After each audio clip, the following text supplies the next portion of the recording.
Hello, everyone, and welcome back to A Rose Within the Thorns. I'm Mr. Rose, and thanks for joining me for another episode of Season 5, the Poetry Edition. If you've been following this season, you will know that our goal isn't simply to understand poetry, it's to uncover the ideas, emotions, and techniques that make poems memorable. Then use those discoveries to inspire our own creative writing. Before we begin, make sure you've already read today's poem or listened to it being read aloud. These episodes are designed to deepen your understanding, encourage you to ask questions, and to help you see possibilities that you might not have noticed on your first reading. Today's poem is the most famous in the English language and one of my all time favorites, The Raven by Edgar Allan Poe. It is dark, it is mysterious, and it's unsettling. But beneath the haunting atmosphere is a deeply human story about grief, obsession, and the struggle to let go. So let's begin by meeting the poet. So, Edgar Allan Poe was an American writer, editor, and literary critic who lived during the 19th century. He's widely regarded as one of the pioneers of Gothic literature and detective fiction, and he's remembered for his ability to explore the darker corners of the human mind. Much of Poe's writing examines fear, death, guilt, madness, and loss. These weren't simply fictional ideas. Throughout his life, Poe experienced significant personal tragedy, losing several people he loved at a young age. While we should avoid assuming every poem is autobiographical, it is fair to say that grief and loss became recurring ideas throughout his work. When The Raven was published in 1845, it became an instant success. Nearly 2 centuries later, readers are still fascinated by it. Why? Because although the poem is wrapped in mystery and the supernatural, its emotional core is something almost everyone can understand: the experience of missing someone. As you think about today's poem, I'd like you to keep returning to the question: what happens when grief begins to shape the way we see reality? That's the question sitting quietly beneath the poem. Is the raven truly supernatural, or is it simply reflecting the narrator's state of mind? Poe never gives us a definite answer. Instead, he invites us to sit in that uncertainty. So let's begin with the setting. Before anything unusual happens, Poe carefully establishes an atmosphere of isolation. The narrator is alone, it's late, the surroundings feel quiet and enclosed. Why is that important? Because setting doesn't simply tell us where a story takes place, it prepares us emotionally. By the time the raven appears, readers are already expecting that something strange might happen.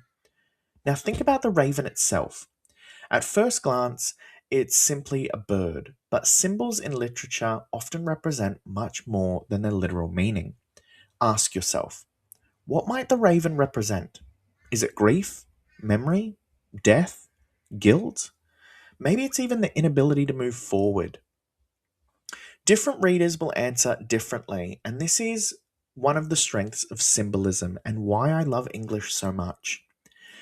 The symbol grows as the reader brings their own experiences to it. Another feature worth exploring is repetition. The repeated response from the raven, nevermore, becomes one of the poem's defining characteristics.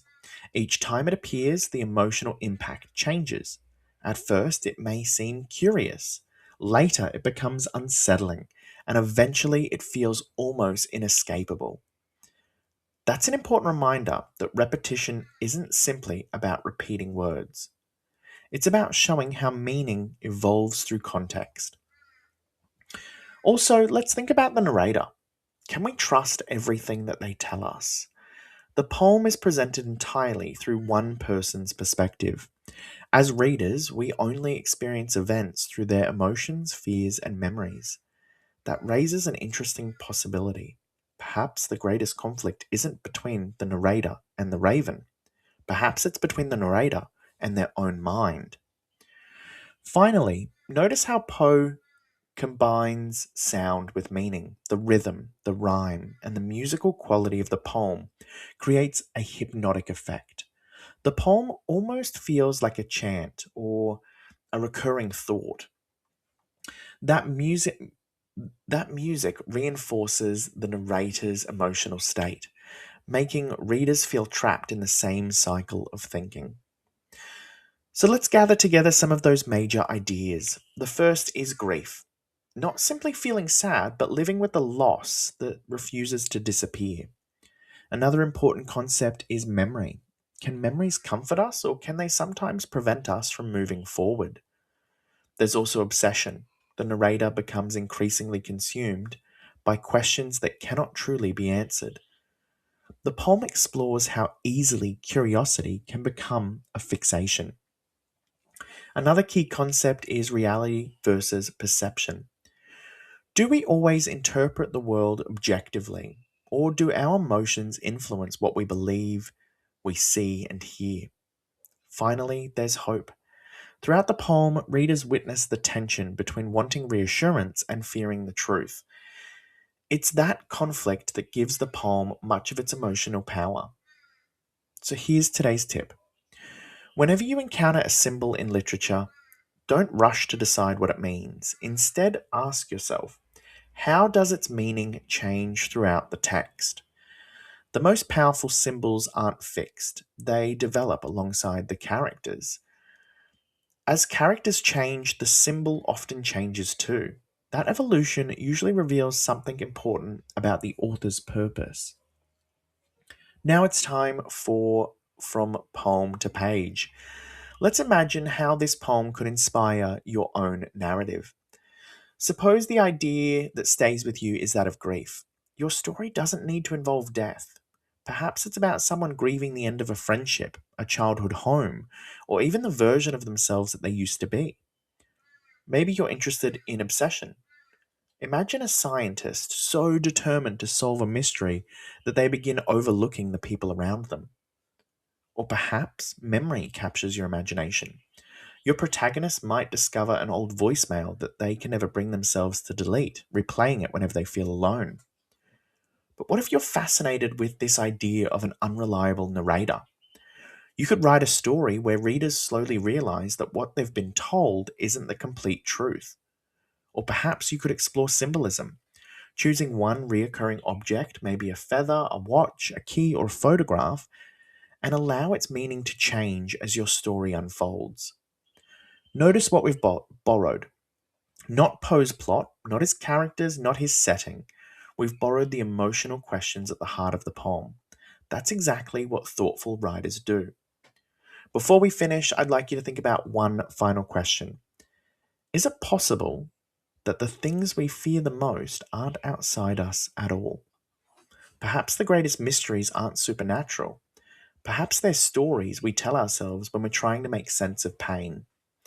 That's one of the reasons The Raven continues to resonate with readers nearly 200 years after it was written.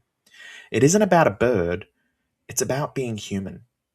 Thank you for joining me for another episode of A Rose Within the Thorns.